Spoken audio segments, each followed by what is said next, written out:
kwa muda huu ambao tunamokuwa, kuna wengi ambao wamepoteza maisha, kuna wengi ambao saa hizi wanakuwa hospitalini, lakini ni kwa neema ya Mwenyezi Mungu ndipo sisi tuko hai jioni ya leo. Jina la Mungu libarikiwe.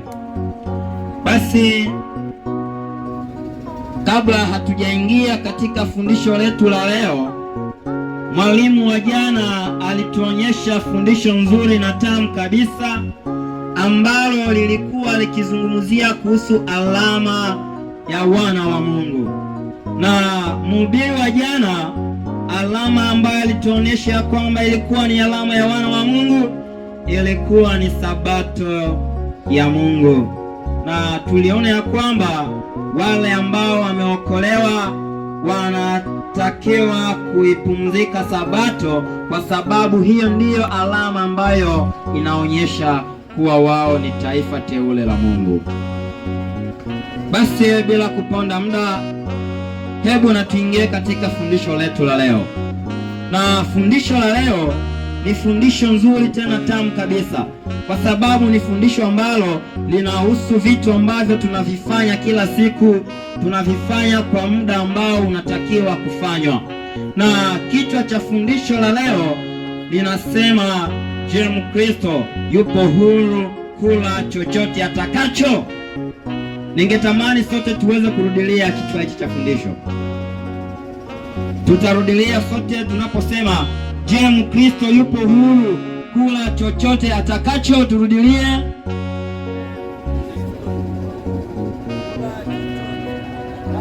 Asante sana.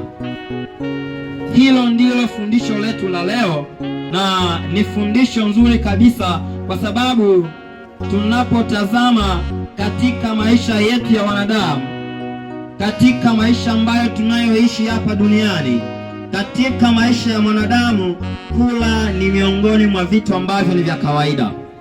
Kula ni miongoni mwa vitu ambavyo tunavifanya pasipo kufikiria sana.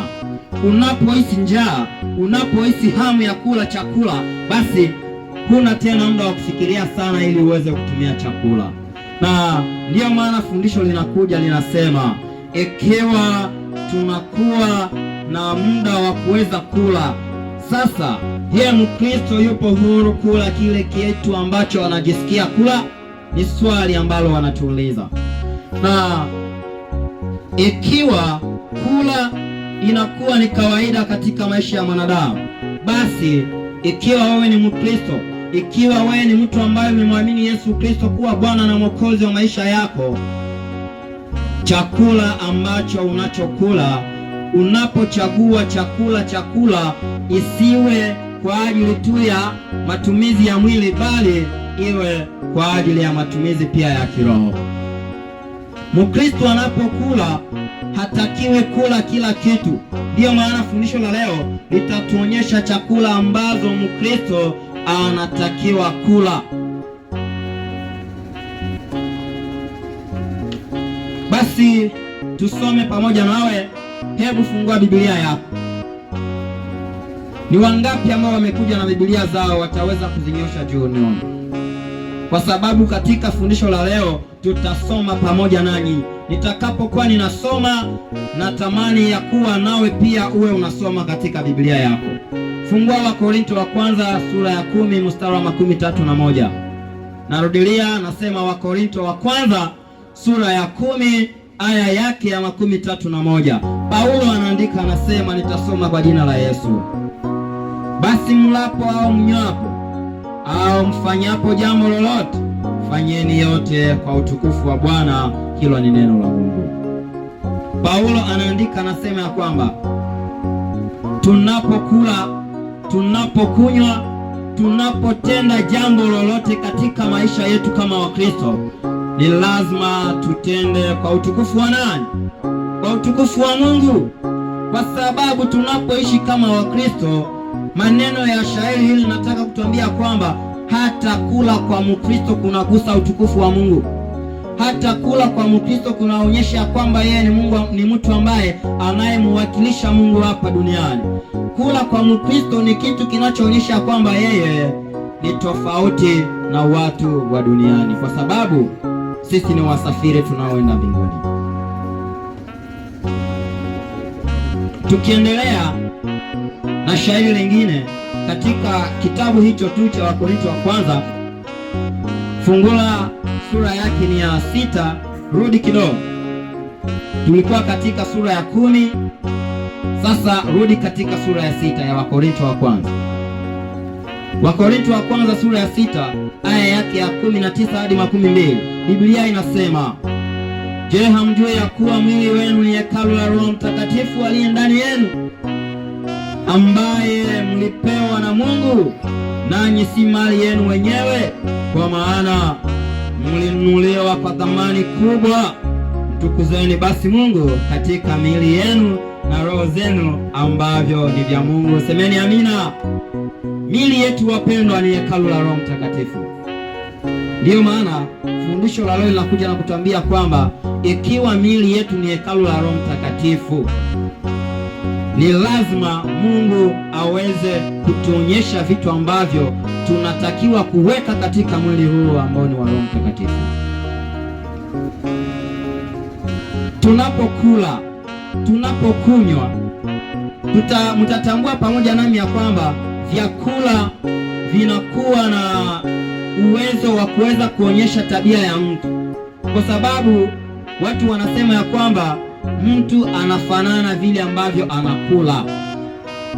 Kwa sababu mtakuwa mashahidi pamoja nami, unapoona mtu ambaye anatumia pombe ni rahisi kumtambua, kwa sababu wanakuwa wanafanana saa zingine.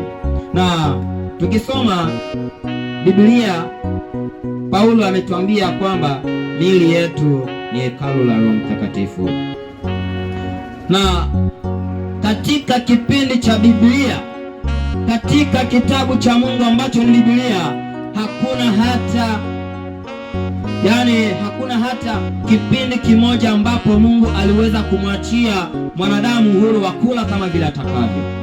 Katika vipindi vyote vya Biblia, Mungu aliweza kumwonyesha mwanadamu ya kwamba utakula hiki na hiki hutokitumia, kwa sababu Mungu alijua tangu mwanzo ya kwamba miili yetu ni hekalu la nani wapendwa? La Roho Mtakatifu. Ndiyo maana tunapotumia chakula tunatakiwa kufanya angalisho kubwa,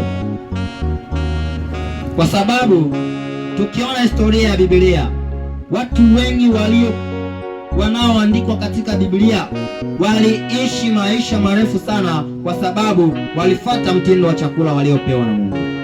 Tukiona mfano wa Adamu, ni mtu ambaye aliishi miaka 913 twasana unanta, huyo ni Adamu. Na tukisonga mbele tunaona pia Seth ambaye naye pia aliishi miaka 912. Na tukienda mbele kidogo tunamkuta Enoka ambaye aliishi miaka 950. Na hii inaonyesha kwamba walikuwa ni watu ambao walishika sheria na taratibu za mafundisho ambayo Mungu aliwapatia kuhusu chakula. Basi katika fundisho la leo tunakuwa na safari ndefu sana katika Biblia, kwa sababu tutaona Biblia mwanzo hadi mwisho inasema nini kuhusu chakula ambacho Mkristo anatakiwa kula. Basi wewe nani, tunakuwa na jambo la kwanza ambalo linatuonyesha chakula kabla ya dhambi. Ni nini ilikuwa chakula ya mwanadamu kabla ya dhambi? Tukisoma pamoja nawe, nilisema tutasoma pamoja mafungu yote. Mwanzo, hebu fungua kitabu chako cha Mwanzo. Mwanzo sura ya kwanza. Mwanzo sura ya kwanza mstari wa 29 hadi 30. Biblia inasema, basi nitasoma kwa jina la Yesu. Mungu akasema, nani akasema? Mungu mwenyewe. Kunakuwa nukta mbili. Mungu akasema, tazama, nimewapa kila mmea utoao mbegu juu ya uso wa dunia yote, na kila mti wenye matunda utoao mbegu itakuwa chakula chenu. 30. Na kwa kila mnyama wa dunia na kila ndege wa angani na kila kitu kinachotambaa juu ya dunia chenye pumzi ya uhai, nimewapa kila majani mabichi kwa chakula, asema Bwana wa majeshi. Tumeona chakula ambacho Mungu alimpa mwanadamu wakati kabla ya dhambi, na tunaona ya kwamba Mungu hakumpa mwanadamu tu chakula, bali aliweza kuwapatia pia na wanyama chakula. Yaani ni kusema ya kwamba Mungu ambaye aliumba dunia na nchi, mbingu na nchi, ni Mungu ambaye anakuwa na uwezo wa kuweza kutupangia yale ambayo tunatakiwa kula, iwe watu au nyama. Kwa sababu katika shairi hili tumeona ya kwamba Mungu alimpa mwanadamu nini kama chakula? Ikiwa mlifuata usomi pamoja nami, Mungu alimpa nini? Mbegu pamoja na nini? Na matunda. Na nyama wakawapatia nini? Majani. Yaani iwe simba, iwe mbuzi, iwe kondoo, iwe kuku, kabla ya dhambi wote walikuwa wakila majani. Lakini Mungu alionyesha wanadamu ya kwamba wewe na nyama nitaweka tofauti. Wewe utakula mbegu pamoja na matunda, na nyama watakula majani ya kondeni. Hiyo inakuwa ni chakula kabla ya dhambi, wakati mwanadamu alipokuwa hajatenda dhambi. Sasa twende pamoja nawe katika Biblia yako. Fungua Biblia yako. Hata wewe ambao unakuwa huko nyumbani wakusikiliza, naomba ufungue Biblia yako pamoja nami. Usome katika kitabu cha Mwanzo. Mwanzo sura yake ni ya 3 na shairi lake ni la 18. Mwanzo sura ya 3 shairi lake la 18. Hapa tunaona chakula sasa baada ya dhambi. Tumeona chakula kabla ya dhambi, mwanadamu alikuwa akila mbegu pamoja na matunda, lakini mnyama alikuwa akila nini? Majani. Sasa tuone chakula baada ya dhambi. Fungua pamoja nami kitabu cha Mwanzo. Nimesema Mwanzo sura ya 3 mstari wa 18. Nitasoma kwa jina la Yesu, nao utakapokuwa unasoma katika Biblia yako. Mungu anasema, dunia itazaa miiba na mibaruti kwa ajili yako, nawe utakula mimea ya shambani. Hilo ni neno la Bwana. Baada ya mwanadamu kutenda dhambi, Mungu akabadili mfumo wa chakula. Wapendwa, dhambi ni kitu kibaya sana. Dhambi ni kitu kibaya ambacho kilisababisha mimi na wewe pamoja na mbuzi pamoja na ng'ombe sote tunakula nini? Majani. Kwa sababu kabla ya dhambi majani ilikuwa ni vyakula ambavyo nyama walikuwa wanatumia, lakini mwanadamu alipotenda tu dhambi, kwa kuonyesha kwamba mwanadamu ameasi sheria la Mungu, Mungu akaweza kumupa pia chakula cha nyama ili aweze kula chakula kimoja na nyama. Na hili linakuwa ni jambo ambalo linatuonyesha kwamba dhambi kamwe haiwezi kubaki bila madhara. Na baada ya dhambi ndiyo Mungu alimpa mwanadamu majani kama chakula, kwa sababu tuliona pamoja nao ya kwamba kabla ya dhambi mwanadamu alikuwa akitumia nini? Mbegu pamoja na matunda, na majani ilikuwa ni chakula ya nini? Ya nyama. Lakini baada ya dhambi mimi na wewe pamoja na nyama sote tunatumia majani.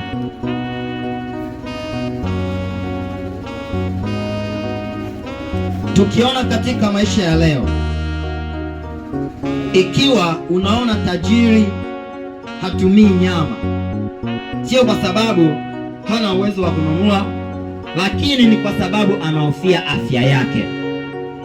Na baadhi ya wale ambao hawajiwezi, tunaweza kusema hivyo, ikiwa hawatumii nyama, sio kwa sababu nao wanakosa pesa, lakini mojawapo wanaweza kuwa wamekosewa pesa, pia nao wanaweza kuwa wanahofia nini? Afya yao. Ndiyo maana unaona mimi na wewe, maskini, tajiri, ng'ombe, mbuzi, wote tunakimbilia kula nini? Majani. Haya yote inakuwa ni madhara ya dhambi ambayo mwanadamu ianzisha katika bustani la Edeni. Tumeona vyakula baada ya dhambi na vyakula pia kabla ya dhambi. Je, katika vyote ambavyo tumeviona katika vipindi hivi viwili, kuna kwa mahali ambapo mwanadamu alijitengea vile vyakula ambavyo anatakiwa kula? Hapana, ni Mungu mwenyewe ndiye aliyeorodhesha chakula kwa vipindi hivi vyote. Na basi tuende pamoja nawe katika kipindi kingine cha Biblia, tuone basi chakula wakati wa Nuhu.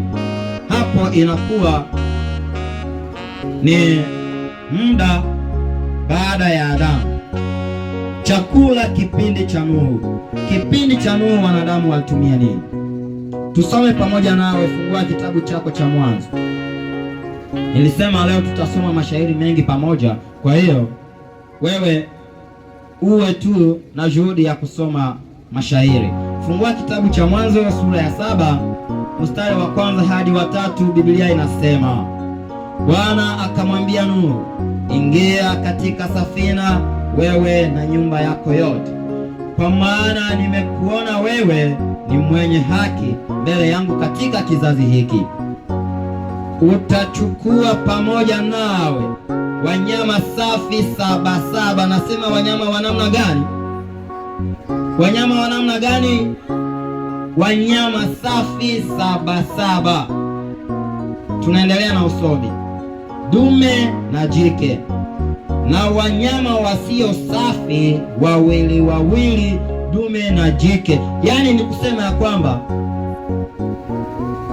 ikiwa tunatumia nyama, kunakuwa wanyama ambao ni safi na wale ambao sio nini, sio safi, kulingana na mafundisho ya Biblia.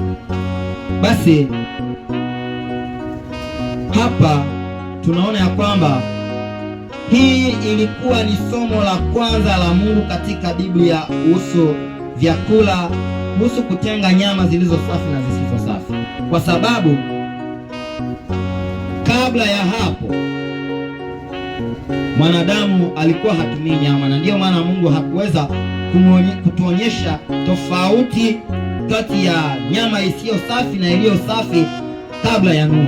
Lakini Mungu anaonyesha sasa utofauti kati ya nyama iliyo safi na isiyo safi kwa kipindi cha Nuhu, kwa sababu ni kipindi ambacho Mungu aliweza kumruhusu mwanadamu kutumia nyama. Soma pamoja nami Mwanzo sura ya 8. Mwanzo sura ya 8 mstari wa 12. Biblia inasema, Nuhu akajenga madhabahu kwa Bwana, akachukua wanyama safi na ndege safi, akatoa sadaka ya kuteketezwa juu ya madhabahu. Nuhu alionyesha kuwa, yani wanatuonyesha kwamba Nuhu alipotoka katika safina, Nuhu alipotoka katika safina, ilitakiwa amshukuru Mungu kwa sababu amemlinda katika gharika yote pamoja na familia yake, na mvua umekwisha. Sasa Nuhu alitaka aonyeshe shukrani yake kwa Mungu, na kuonyesha shukrani yake kwa Mungu ilitakiwa aweze kumtolea Mungu sadaka, kumtolea Mungu dhabihu ya nyama za kuteketezwa. Na shairi linatuambia kwamba Nuhu alichukua kwa nyama ambazo ni safi, hakuchukua kwa nyama ambazo sio safi, kwa sababu Nuhu alikuwa ameelewa fundisho ambalo Mungu aliweza kumpatia kabla aingie katika safina, ya kwamba kunakuwa utofauti kati ya nyama safi na nyama zile zisizokuwa safi, kwa sababu Nuhu aliona ya kwamba ikiwa Mungu amesema ya kwamba kuna nyama safi na kuna zile zisizokuwa safi, sasa ina umuhimu gani sasa mimi niweze kumtolea Mungu nyama isiyokuwa safi? Nuhu akachagua kati ya nyama na ndege waliokuwa safi, akamtolea Mungu dhabihu ya shukurani.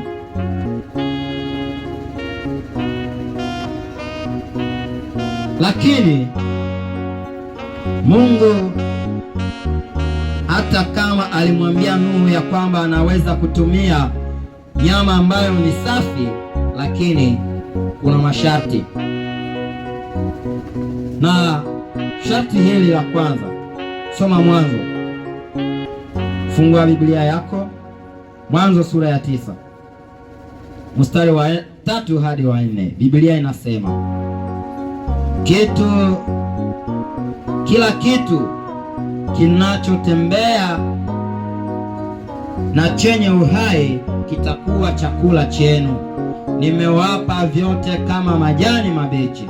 Lakini sikiliza hii neno lakini. Unapoona neno lakini, ina maana ya kwamba inaweka mkazo kwa kitu fulani. Lakini msile nyama pamoja na roho yake, yaani damu yake. Hilo ni neno la Bwana. Mungu alimwambia Nuhu ya kwamba ni kweli nimekuruhusu uweze kutumia vyakula ambavyo ni safi, lakini usitumie nyama pamoja na damu yake. Yaani ni kusema ya kwamba nyama tunaweza kula ndio, lakini ikiwa damu ya nyama hatutakiwi kufanya nini? Kula. Na tusiwezani ya kwamba Mungu alitukataza hivi pasipo kujua.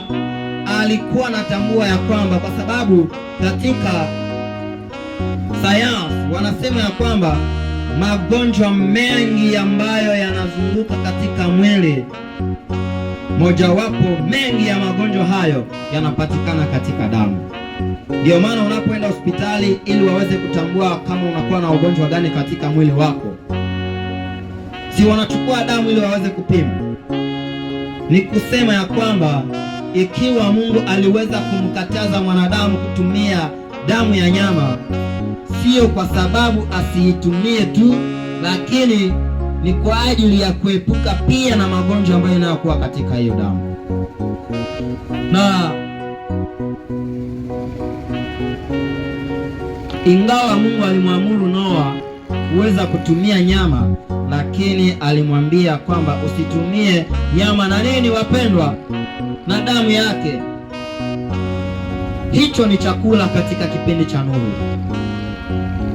Basi tuone chakula katika kipindi cha Israeli.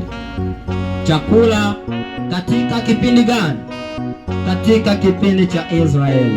Israeli inakuwa ni taifa la Mungu ambalo Mungu aliweza kutumika nalo sana katika Agano la Kale. Na Mungu alipoteua taifa la Israeli, wana wa Israeli wakaenda katika utumwa wa Misri. Na walipoenda katika utumwa wa Misri, ikatokea bahati, Mungu akawaokoa. Na Mungu alipowaokoa, wakaanza safari kwenda Kanaani. Na walipoanza safari kwenda Kanaani, walipita njia ambayo ni njia ya jangwa. Na walipopita njia ambayo ni njia ya jangwa, sote tunatambua ya kwamba katika jangwa, je, kuna majani? Hapana. Je, kuna mito? Hapana. Jangwa ni mahali ambapo kunakuwa jua tupu pamoja na mchanga. Na Mungu alipoona ya kwamba wanawake wanapita katika jangwa wanaweza kufa na njaa, lakini kwa sababu yeye ni Mungu ameujiza, aliwatolea wanawake chakula. Tunasema nini? Amina. Mungu hakutaka wanawake wafe na njaa katika jangwa. Mungu aliwatolea wanawake chakula katika jangwa, na chakula hili linaitwa mana. Na wana wa Israeli walipotumia mana katika jangwa, lakini ulitokewa na janga. Na tukisoma Hesabu sura ya 11 mstari wa 4 hadi wa 8, Biblia inasema hivi: watu wa mchanganyiko waliokuwa katikati ya Israeli walitamani sana, hata wana wa Israeli wakaanza kulia tena wakisema, ni nani atakaye tupatia nyama tule? 5, tunakumbuka samaki tuliyokula Misri bure, matango, matikiti, vitunguu majani, hata na vitunguu na saumu. Hapa tunaona janga ambalo linataka kutokea katika jangwa. Wapendwa, chakula si kitu kizuri. Kweli ni kizuri kwa afya yetu, lakini wakati mwingine kinaleta matatizo. Wana wa Israeli Mungu aliwapatia chakula, pasipo kuona mazingira ambayo walikuwa wakiishi ni mazingira ya jangwa. Lakini ijapokuwa Mungu aliwatolea chakula katika jangwa, hawakuona hiyo muujiza, lakini wakaleta tena majanga kwa ajili ya chakula. Watu waliokuwa katikati ya Israeli walianza kukumbuka chakula ambacho walikuwa wakikitumia Misri: nyama, samaki, matango na vitunguu na kadhalika. Wakaona ya kwamba mana imetuchosha. Na unaposoma sura hili la 11 la Hesabu, unakuta hapo janga hili wana wa Israeli wanapoambia Musa ya kwamba tumechoka na kula, maana mtuletee nini? Nyama. Wapendwa, nyama inaleta matatizo mengi. Soma Hesabu sura lile la 11 mstari wa 19 hadi 21. Tutasoma kwa jina la Yesu.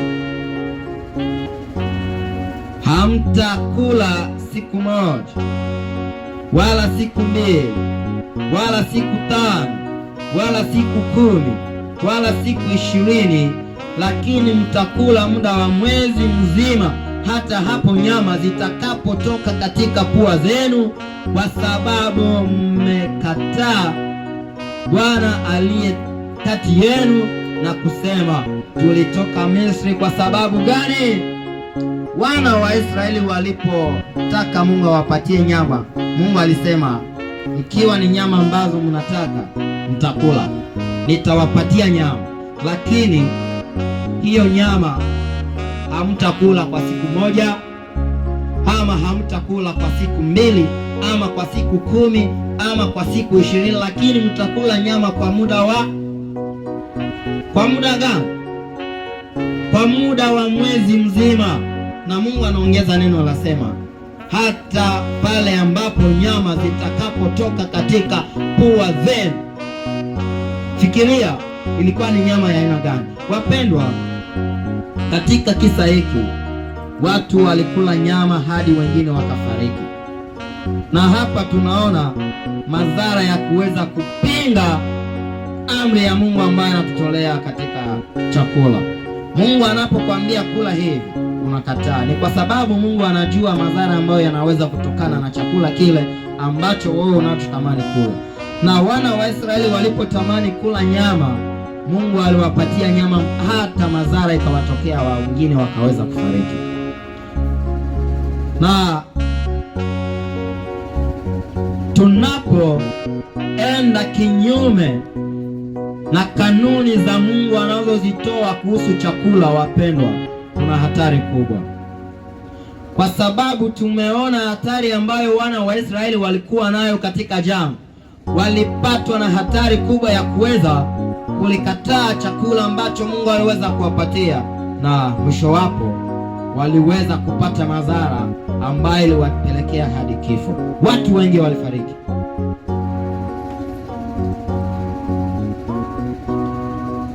Basi kwa kuendelesha fundisho hili la chakula wakati wa Israeli, fungua Biblia yako katika Kumbukumbu la Torati sura ya 14 mstari wa 2 hadi wa 3. Kumbukumbu la Torati 14 mstari wa 2 hadi wa 3. Biblia inasema, kwa maana wewe ni taifa takatifu kwa Bwana Mungu wako, na Bwana Mungu wako amekuchagua uwe taifa lake kati ya mataifa yote juu ya dunia. Hutakula kitu chochote chenye machukizo. Bwana anasema, Bwana anaambia taifa lake ya kwamba wewe ni taifa langu takatifu, wewe ni taifa langu teule. Na unapokuwa taifa langu teule, unatakiwa kuwa takatifu kama vile Mungu wako alivyo mtakatifu. Na ikiwa unataka kuwa mtakatifu kama vile Mungu wako alivyo mtakatifu, hutatumia chakula ambacho ni machukizo. Hutatumia chakula ambacho ni machukizo, kwa sababu Mungu Mwenyezi anasema hapa. Mungu anaonyesha ya kwamba taifa lake linatakiwa kuwa takatifu kama vile yeye mwenyewe alivyo mtakatifu. Sasa unaweza ukakaa hapo unajiuliza, Tangu mhubiri alipoanza kuhubiri, anatuambia kwamba kuna nyama najisi na nyama zilizokuwa safi. Sasa unajiuliza swali, ni namna gani nitatambua nyama hii najisi na namna gani nitaweza kutofautisha nyama ambayo ni najisi na nyama ambayo ni safi? Fungua Biblia yako, nitakuonyesha utofauti kati ya nyama iliyokuwa safi na kati ya nyama iliyokuwa najisi, kwa sababu Mungu alisema katika Biblia ya kwamba hawezi kufanya kitu chochote bila kukifunulia wana wake. Soma Kumbukumbu la Torati sura ya 14 mstari wa 4 hadi wa 10. Hapo tunapata orodha ya nyama, orodha ambayo inatofautisha nyama ambazo ni safi na nyama ambazo sio safi. Kumbukumbu la Torati 14 mstari wa 4 hadi wa 10. Hapo kunakuwa orodha ndefu, utaenda soma nyumbani, lakini kwa kukuepusha na orodha hili ndefu, soma pamoja nami sura ya 6 ya hiyo sura ya 14 ya Kumbukumbu la Torati. Tunasoma sura ya 6, ya 7 pamoja na sura ya 8. Biblia inasema, kati ya wanyama mtakula wale. Sikiliza, Mungu anatoa nyama ambazo tunatakiwa kula. Biblia inasema, nitarudilia, Kumbukumbu la Torati sura ya 14 mstari wa 4 hadi wa 10, na hapo tutasoma shairi la 6, la 7 na la 8. Biblia inasema, kati ya wanyama mtakula wale wenye kwato zilizogawanyika na wale wanaocheua. Mungu ni mwema, wapendwa. Anapotupatia jambo ambalo tunatakiwa kulifuata, hawezi kutuacha kamwe katika giza. Ndiyo maana katika kitabu hiki ya Kumbukumbu la Torati sura yake ya 14 mstari wa 6, wa 7 na wa 8, Mungu anatuonyesha tofauti ya nyama ambazo zilizo safi na zile ambazo zisizo safi. Ni nyama ipi ambayo iliyo safi? Kunakuwa na sharti mbili ili kutambua nyama ambayo iliyo safi, na ili nyama iwe safi ni lazima iweze kutimiza sharti hizi mbili zote. Hata kama inakuwa na sharti moja inakosa ingine, ni kusema kwamba nyama ile inakuwa nini? Najisi. Sharti la kwanza, Biblia inasema ya kwamba katika shairi ambayo tumesoma katika Kumbukumbu la Torati sura yake ni ya 14 mstari wa 6, wa 7 na wa 8, Biblia inasema ya kwamba sharti la kwanza la kutambua nyama iliyo safi ni sharti nyama hiyo iwe na kwato iliyogawanyika mara mbili. Kwa mfano, nyama gani? Mbuzi. Unapoangalia mbuzi, kwato ya mbuzi inagawanyika mara mbili. Unapoangalia kwato ya ng'ombe inagawanyika mara mbili. Hata kwato la nguruwe linagawanyika mara mbili. Lakini kunakuwa sharti la pili. Na sharti la pili ni sharti gani? Sharti la pili, unaposoma shairi hili ambalo nilitaja, Kumbukumbu la Torati 14 mstari wa 6, wa 7 na wa 8, Biblia inasema ya kwamba sharti la pili ni lazima nyama iweze kufanya nini? Iweze kucheua. Katika Kifaransa wanasema ruminer. Na kucheua, nitatoa mfano. Unapoona mbuzi inapokula majani, hata ng'ombe inakula kwa muda fulani, na itakapokaa mahali fulani, inapopumzika, inarudisha tena hiyo chakula ambayo ilikula, tena inaanza kutafuna na kumeza. Hiyo ndiyo kucheua. Tuliona ya kwamba ng'ombe, mbuzi, nguruwe vyote vinakuwa na kwato zilizogawanyika. Lakini sharti la pili, je, linakuwa kwa nyama hizi zote? Hapana. Mbuzi inakuwa na kwato iliyogawanyika na inacheua. Hiyo inasema ya kwamba mbuzi inakuwa nini? Safi. Ng'ombe inakuwa na kwato iliyogawanyika tena inacheua. Ni kusema ya kwamba ng'ombe pia imekuwa nini? safi, lakini nguruwe kweli inakuwa na kwato iliyogawanyika, lakini haicheui. Ni kusema nini? Mjibu nini wenyewe. Nguruwe inakuwa najisi. Mambo yako wazi katika Biblia, wasikudanganye na kukwambia kwamba nyama zote zinatakiwa kula. Nani alikwambia hiyo? Soma Biblia ili uweze kuelewa yale ambayo yameandikwa ndani. Lakini sio nyama tu.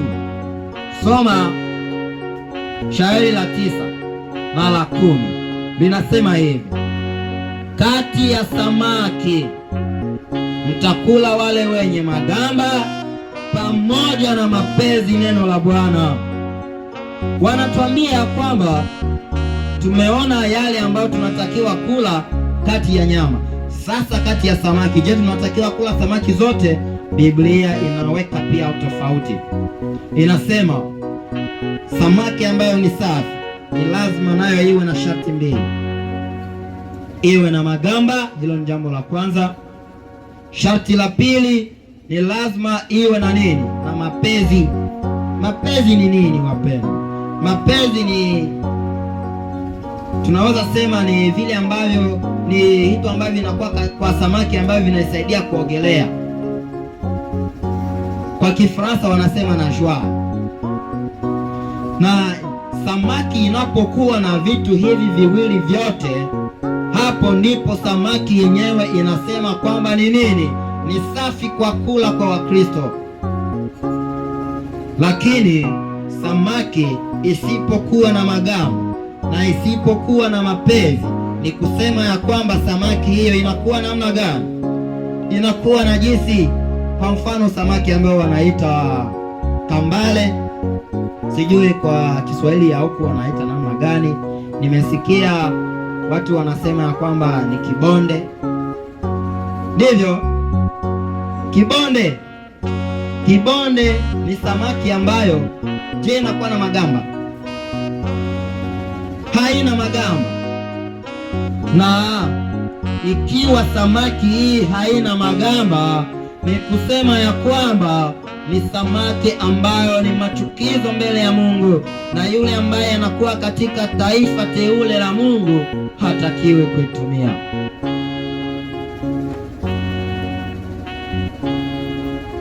Tukikamata mfano wa mwili wetu kama gari.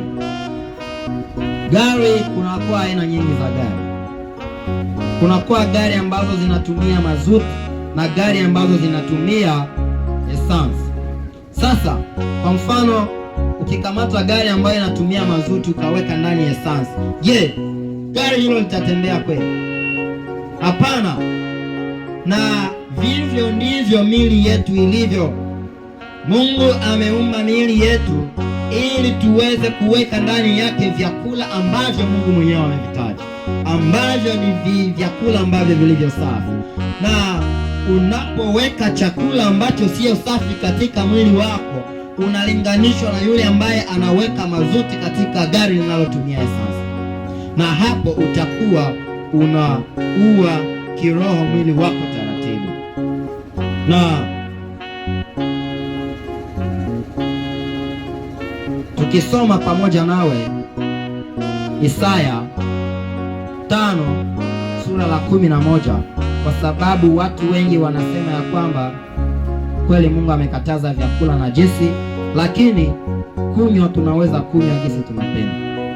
Soma pamoja nami Isaya sura ya 5 aya yake ya 11. Biblia inasema ole, swali linaanza na nini? Ole, malheur katika Kifaransa. Ole kwa wale wanywa pombe za kulevya, wanaokesha hata usiku mpaka divai iwaleweshe. Biblia inasema wanaheri wanaokunywa pombe za kulevya. Inasema nini? Ole kwa wale wanaokunywa pombe za kulevya. Ni kusema ya kwamba Mungu hakatazi tu vyakula najisi, lakini pia na vinywaji tunatakiwa kuchunguza vile ambavyo tunatakiwa kula. Kunywa samani, hatutakiwi kunywa vinywaji ambavyo ni vya kulewesha, kwa sababu Biblia inafanya nini? Inatoa ole kwa wale ambao wanaotumia vinywaji hivi. Na hata ukiona katika kitabu cha Waamuzi sura ya 13 mstari wa 7, Mungu aliweza kumwambia mama yake na Samsoni ya kwamba huyo mtoto ambaye unayebeba tumboni mwako ni mnadhiri wao, na hautakiwi kula kitu ambacho ni machukizo. Na katika vitu ambavyo ni machukizo, Mungu aliweza kutia ndani pia pombe. Alimwambia kwamba huyu mnadhiri wao hutakunywa pombe utakapokuwa na mimba yake, naye hatokunywa pombe katika maisha yake yote. Haleluya! Hilo ni neno la Mungu, sio mimi. Na tukisoma katika kitabu cha Isaya, ni kitabu ambacho kinakuwa wazi sana. Isaya 66 aya yake ya 17. Ikiwa umefika hapo sema amina. Isaya 66 aya yake ni ya 17. Biblia inasema, tutasoma kwa jina la Yesu. Wale wanaojitakasa na kujisafisha katika bustani, wanaokula nyama ya nguruwe. Nyama ya nini? Nyama ya nini? Soma katika Biblia yako, usiseme ya kwamba mimi natunga vitu hapa. Ni vitu ambavyo vinaandikwa katika Biblia yako na Biblia yangu. Wanaokula nyama ya nguruwe na vitu vya machukizo na panya. Wapendwa, kuna watu ambao wanaokula panya, na watu hawa wanawasikilia huruma sana. Je, wewe unaamua tu kupotea kwa sababu ya panya? Panya, wapendwa, ni jambo la haya sana. Biblia inasema wale wanaokula nyama ya nguruwe na vitu vya machukizo pamoja na panya. Biblia inaendelea inasema kwamba wote hao, inasema nani? Wote hao wataangamia, asema Bwana wa majeshi. Biblia inasema wataokolewa. Watafanya nini? Wataangamia. Hebu fikiria sasa, upotee kwa sababu ya panya, upotee kwa sababu ya nyama ya nguruwe, upotee kwa sababu ya nyama ambayo Mungu mwenyewe ameandika katika Biblia ya kwamba ni nyama inayokuwa chafu. Mungu mwenyewe ameandika katika Biblia ya kwamba ni machukizo. Mungu mwenyewe ameandika katika Biblia ya kwamba ni nyama najisi. Na wewe ambaye umeamua kuwa miongoni mwa taifa teule la Mungu, hautakiwi kula vitu ambavyo ni machukizo. Hebu tuone vyakula wakati wa Yesu Kristo pamoja na mitume wake. Si tunamwamini Yesu, wapendwa? Si ni Yesu ndiye mfano wetu tunaoiga? Sasa tuone ikiwa na Yesu pia alikula ovyo ovyo katika Biblia. Yesu na mitume wake. Soma kitabu cha Matendo ya Mitume. Matendo ya Mitume sura ya 17 aya yake ya 28 hadi 29. Biblia inasema hivi: kwa maana Roho Mtakatifu na sisi tumependa tusikupe mzigo mwingine ila ya lazima, ya kwamba mjiepushe na nyama waliotolewa kwa sanamu na damu na wanyama waliokufa kwa kukabwa na uasherati. Mkiangalia haya mtakuwa salama. Neno la Bwana. Mitume katika kitabu hiki wanarudilia mambo ambayo tuliyasoma katika Agano la Kale, na wale ambao wanasema katika ya kwamba vitu ambavyo vimeandikwa katika Agano la Kale vilikuwa vikihusu Wayahudi wanakosea, kwa sababu hiki ni kitabu cha Agano Jipya ambacho kinarejelea mambo yaliyoandikwa katika agano gani? Agano la Kale. Tuliona ya kwamba Mungu aliambia wana wa Israeli ya kwamba hawatakula damu ya nyama, na mitume wanafanya nini? Wamekirudilia na kusema ya kwamba hamtakula damu ya nyama pamoja na machukizo. Wanaposema machukizo ni vyakula ambavyo sio safi. Na ukisoma Kumbukumbu la Torati sura ya 14 mstari wa 21, Biblia inasema hivi: msile nyamafu yoyote. Tunajua nyamafu, wapendwa. Nyamafu ni nini? Ni nyama ambayo iliyojifia yeye yenyewe, saa zingine kwa magonjwa au kwa vitu vingine. Tunaendelea. Lakini mnaweza kumpa mgeni anayeishi kati yenu ale, au mwaweza kumuuzia mtu wa taifa lingine, kwa sababu nyinyi ni taifa takatifu na Mwenyezi Mungu ni Mungu wenu. Mungu anasema nini? Ya kwamba unapokuwa na nyama ambayo imejifia, hata kama ni nyama safi, usikule. Na kwa shauri langu, ningeshauri watu, kwa sababu kuna kwa mtu ambaye anapoona kakuku kanasinzia, anaita mtoto wake haraka na kusema kambare, kamata ile kuku ichinje, na hayafanya nini? Na hayakufa. Lakini kwa shauri langu binafsi ambalo ningewatolea, ukiona kuku tayari imeanza kusinzia, ni kusema ya kwamba inafanya nini? Inagonjwa. Je, mtu anaweza kula kuku ambayo ina magonjwa? Hapana, iache ikufe. Watu wanapenda kula sana. Acha nyama ambayo inataka kufa ife, ama uitunze, kwa sababu ikiwa inasinzia ni dalili la magonjwa. Hata we mwenyewe unapogonjwa, alafu unasikia watu wanasema ya kwamba mkamate huyu mchinje kabla hajakufa, utafurahi. Na kuku ama nyama yoyote unapoona ya kwamba inaanza kusinzia kwa ajili ya magonjwa, kuna kwa waganga ambao wanashughulika na mambo ya nyama. Peleka kwa waganga waweze kuitunza, na ikashindikana, acha ikufe kuliko kula nyama ambayo inaweza kukuletea magonjwa. Na Mungu anasema ya kwamba ikiwa nyama yako imejifia, unaweza kuipatia wajirani wale ambao sio waamini. Unaweza hata ukaona ya kwamba kambuzi kangu ndio kamwe nilikuwa nako, kisha akanakufa. Sasa je, mbuzi yangu ndaipana tu bure hivi, alafu nitapata nini? Biblia inasema ya kwamba ukiona ya kwamba ni nyama ambayo inakuwa na faida sana kwako, unaweza hata kuifanya nini? Kuiuzisha wale wasioamini.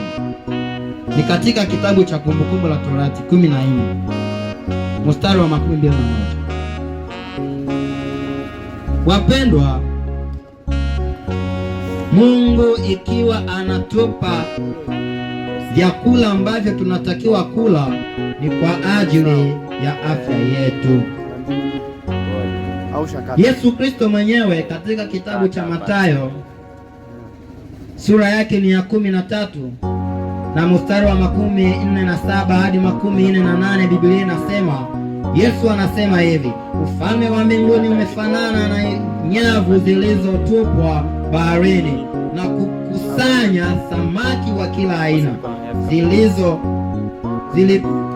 Zilipojaa, wavuvi waliketi ufukoni, wakachagua waliokuwa wazuri na waliokuwa wabaya. Waliokuwa wazuri wakawaweka katika vyombo vyao, na waliokuwa wabaya wakawatupa. Yesu mwenyewe anaonyesha ya kwamba katika bahari kunakuwa samaki zilizo safi na zisizokuwa nini? Zisizokuwa safi, kwa sababu Mungu mwenyewe anafananisha ufalme wa mbinguni na nyavu ya mvuvi. Mvuvi anapovua samaki, katika nyavu yake kunakuja samaki ya kila aina ambayo itakamata, na mvuvi ndiye anachagua samaki ambayo inastahili na ile ambayo haistahili. Samaki ambayo inastahili anaikamata na kuiweka katika vyombo vyake, na ile isiyostahili anaichukua na kuitupa ama anairudisha baharini. Yesu anatuonyesha kwamba vyakula kuna vile ambavyo ni safi na vile ambavyo visivyo safi. Yesu si ndiye mfano wetu ambaye tunaiga? Sasa kwa nini tule chakula ambacho Yesu hakuruhusu tuweze kula?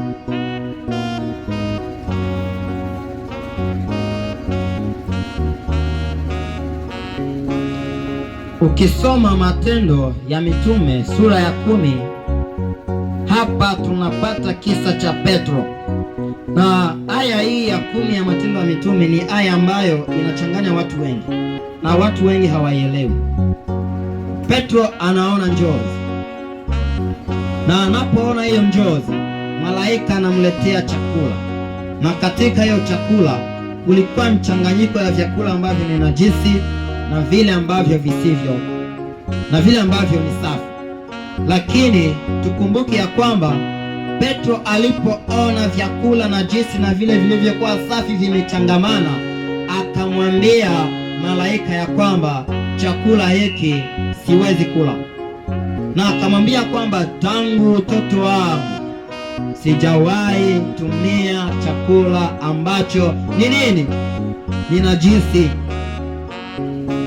Lakini malaika anamwambia kwamba nilichokitangaza safi usiweze kukitangaza kichafu. Na hili ndilo shairi ambalo linasumbua watu wengi, kwa sababu wanalitafsiri vibaya na kwa sababu hawalielewi. Shairi hili linataka kusema nini? Wakati wa mitume, wakati wa Wayahudi walikuwa wakiishi pamoja na taifa ambazo walikuwa wakiita mataifa ama wapagani, na Myahudi alipokuwa anachangamana na wapagani walikuwa wakimkamata kama vile amekuwa nini, amejichafua. Na katika njozi hii Mungu hakutaka kuambia Petro ya kwamba akule chakula ambacho ni najisi, lakini alileta chakula najisi inapochangana na chakula safi, ni kumwonyesha kwamba injili ama neema ya Mungu imeshukia mataifa yote. Uwe mpagani, uwe Mkristo, uwe Mwislamu, neema ya Mungu imefanya nini? Imekushukia.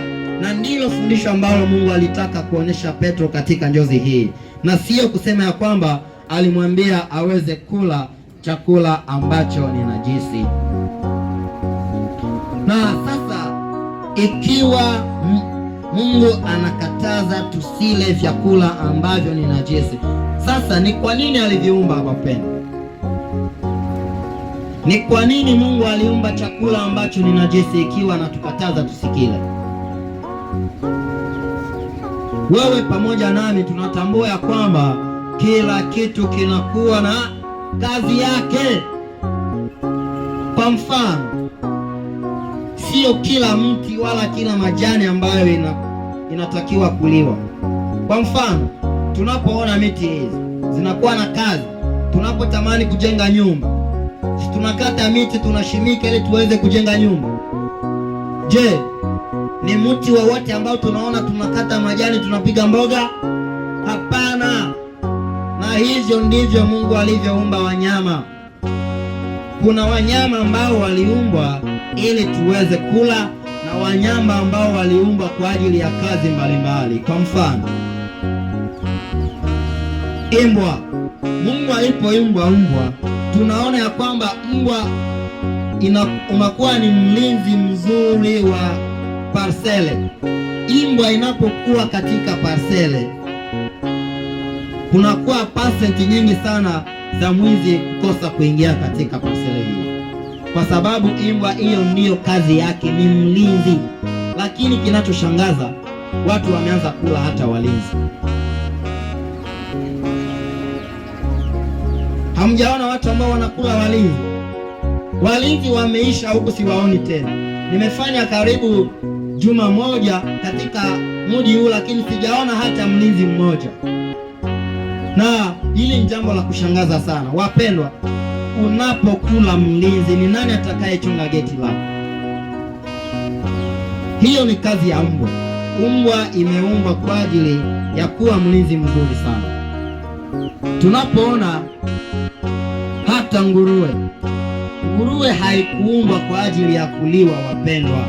Nguruwe inakuwa ni yalala nzuri sana kwa mji, kwa sababu unapoona nguruwe, ikiwa mtoto alinyamba fasi fulani, nguruwe ikapita, inapita na mavi, Ikiwa uliacha uchafu fasi fulani, nguruwe ikapita, inapita na huo uchafu na inakusaidia kufanya nini? Usafi. Hiyo ndiyo inakuwa kazi yake, lakini nashangaa watu wanakula majalala.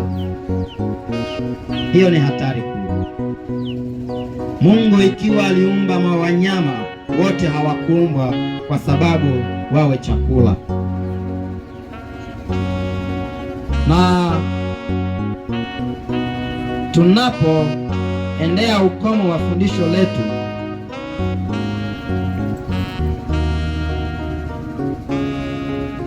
tunaona ya kwamba ujumbe juu ya vyakula ni ujumbe ambao ulianza tangu zamani, sio ujumbe mpya. Ni ujumbe ambao ulianza tangu zamani, sababu tuliona mlo kabla ya dhambi, mlo baada ya dhambi, mlo kwa wakati wa Nuhu, mlo kwa wakati wa wana wa Israeli, hata mlo katika Agano Jipya ambalo tunaishi leo. Ni kusema ya kwamba katika vipindi vyote vya Biblia Mungu ndiye aliyetoa tahadhari na aliyetoa vyakula ambavyo mwanadamu anatakiwa kutumia, na sio mwanadamu kujipatia ruhusa ya kula chakula ambacho anachokula, kwa sababu Mungu alitoa vyakula kwa wana wake miaka mingi hata kabla ya Musa. Na tunapoendea mwisho wa fundisho letu, soma pamoja nami Wakorintho wa kwanza. Fungua Biblia yako, kwa sababu hii inakuwa ni shairi la maana sana katika fundisho la leo. Wakorintho wa kwanza sura ya 10 mstari wa 31. Ni shairi ambalo tulisoma tulipoanza na ni ndilo ambalo tunasoma tunapomaliza. Wakorintho wa kwanza sura ya 10 mstari wa 31. Nitasoma kwa jina la Yesu. Basi hapo mlapo au mnywapo au mfanyapo jambo lolote, fanyeni yote kwa utukufu wa nani wapendwa? Kwa utukufu wa Mungu. Tunapaswa kula kulingana na oda ambayo aliyotoa Mungu. Lakini hata unapokula, hata kama ni nyama safi, kula na kiasi, usikule mpaka nyama inatoka katika pua kama wana wa Israeli walivyofanya. Kuna watu ambao wanasema kwamba leo ni ng'ombe, leo ni kuku, leo hapa mimi nakula baki toke mpua. Biblia hiyo yenyewe inafundisha kiasi, inasema ya kwamba tuwe na kiasi katika kila jambo, hata kula. Usiseme ya kwamba kwa sababu Mungu ameruhusu tule nyama hii nitakula bila kiasi. Hapana, utagonjwa na unaweza hata kufariki kama wana wa Israeli. Kwa hiyo ikiwa unakuwa katika mkutano, ikiwa unapatikana huko nyumbani unanisikiliza,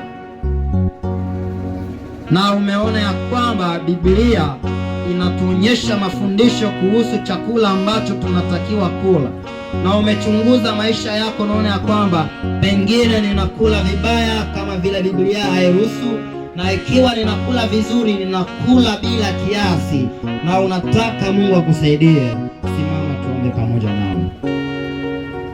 Ikiwa unanisikiliza hata nyumbani, simama tuweze kuomba pamoja nao. Na tunaposimama, Yohane 6:35 inasema, mimi ndiye mkate wa uzima, anayekuja kwangu hataona njaa kamwe, na anayeniamini hataona kiu kamwe. Kwa hiyo mnaposimama, tutaomba pamoja nanyi, tutaomba pamoja ombi hili. Nitakapokuwa ninasoma, nanyi mtaweza kurudilia. Hebu tuende pamoja. Bwana, tunakiri kwamba miili yetu ni hekalu lako, na hatutaki kuichafua kwa uasherati, kwa ulevi au kula vyakula bila heshima kwako. Tunakuomba utupe hekima ya kutofautisha kilicho safi na kisicho safi, na nguvu ya kuishi maisha matakatifu. Amina. Mungu awabariki kwa jina la Yesu.